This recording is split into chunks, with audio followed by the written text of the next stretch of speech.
नमस्कार और आदाब दोस्तों, मैं हूं आशिकीन कुरैशी और आप देख रहे हैं जीपीएन 7 न्यूज। अयोध्या में बन रहे भव्य राम मंदिर के कई नायक हैं, अनेक किरदार हैं।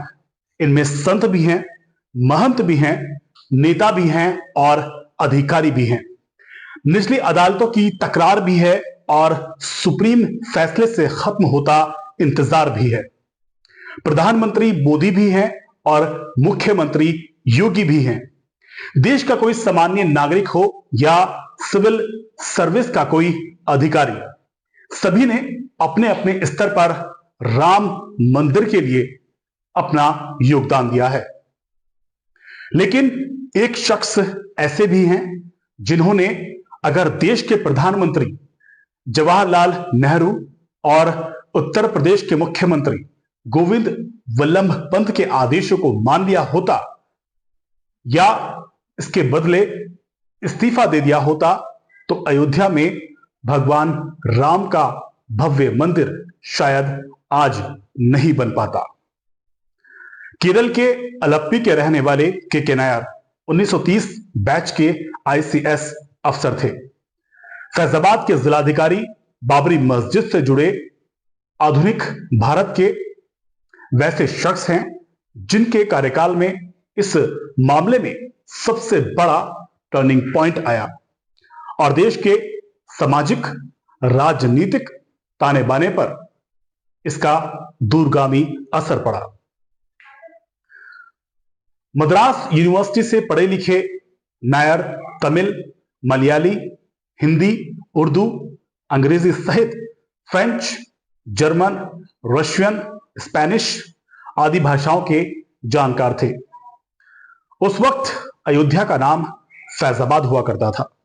नायर 1 जून 1949 को फैजाबाद के कलेक्टर बने। साल 2019 में अयोध्या को लेकर सुप्रीम कोर्ट के 1045 पन्नों के फैसले में के नायर के बारे में जिक्र किया गया है। सुप्रीम कोर्ट के फैसले के मुताबिक 29 नवंबर 1949 को फैजाबाद के एसपी कृपाल सिंह ने फैजाबाद के डीएम के नायर को पत्र लिखते हुए कहा कि मैं शाम को अयोध्या के बाबरी मस्जिद और जन्म स्थान गया था।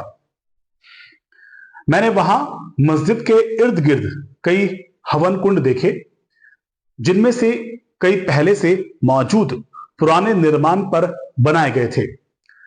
उनका वहां पर एक बड़ा हवन कुंड बनाने का प्रस्ताव है।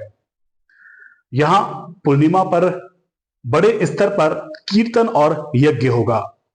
सुप्रीम कोर्ट के फैसले में लिखा है कि एसपी ने डीएम को लिखे पत्र में आशंका जताई थी कि पूर्णिमा के दिन हिंदू जबरन मस्जिद में घुसने की कोशिश करेंगे और वहां पर मूर्ति भी स्थापित करेंगे।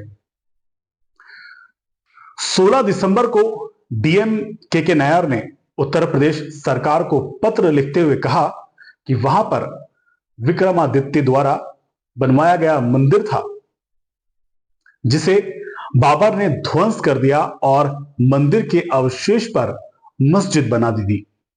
इसके साथ ही उन्होंने कहा कि उन्हें मस्जिद पर कोई खतरा नहीं दिख रहा है। 23 दिसंबर 1949 की सुबह उजाला होने से पहले यह बात चारों तरफ जंगल की आग की तरह फैल गई कि जन्मभूमि में भगवान राम प्रकट हुए हैं। राम भक्त उस समय अलग ही जोश में गोस्वामी तुलसीदास की चौपाई भय प्रकट कृपाल गा रहे थे। सुबह 7 बजे के करीब अयोध्या के थाने के तत्कालीन एसएचओ रामदेव दुबे रूटीन जांच के दौरान जब वहां पहुंचे, तब तक वहां सैकड़ों लोगों की भीड़ इकट्ठा हो चुकी थी। राम भक्तों की यह भीड़ दोपहर तक बढ़कर करीब 5000 पहुंच गई।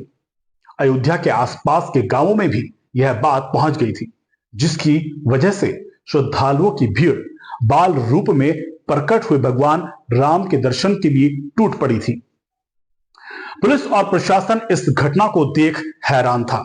आम बोलचाल की भाषा में प्रकट होने को राम विराजे कहने लगे और यहीं से रामलला के साथ विराजमान शब्द भी जुड़ गया।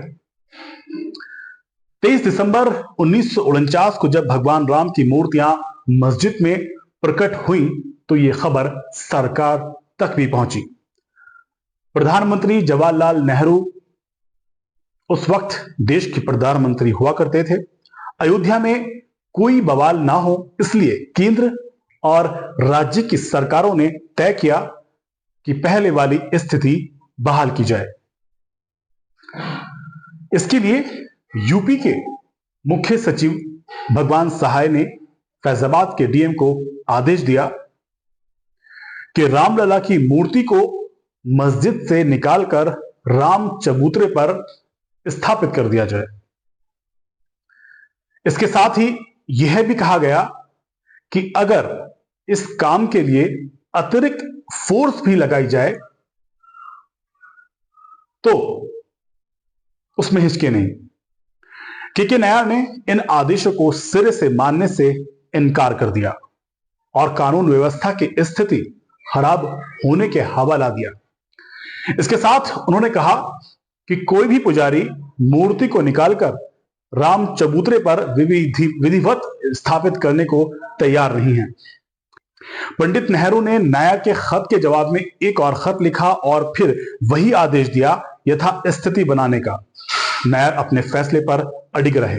उन्होंने भगवान राम की मूर्तियों को हटाने से इनकार कर दिया, अपने इस्तीफे की पेशकश कर दी। जब के नायर नहीं माने तो उनको निलंबित कर दिया गया था। फिर वो हाईकोर्ट गए और उन्हें हाईकोर्ट से स्टे मिला और फिर से फैजाबाद के डीएम बन गए।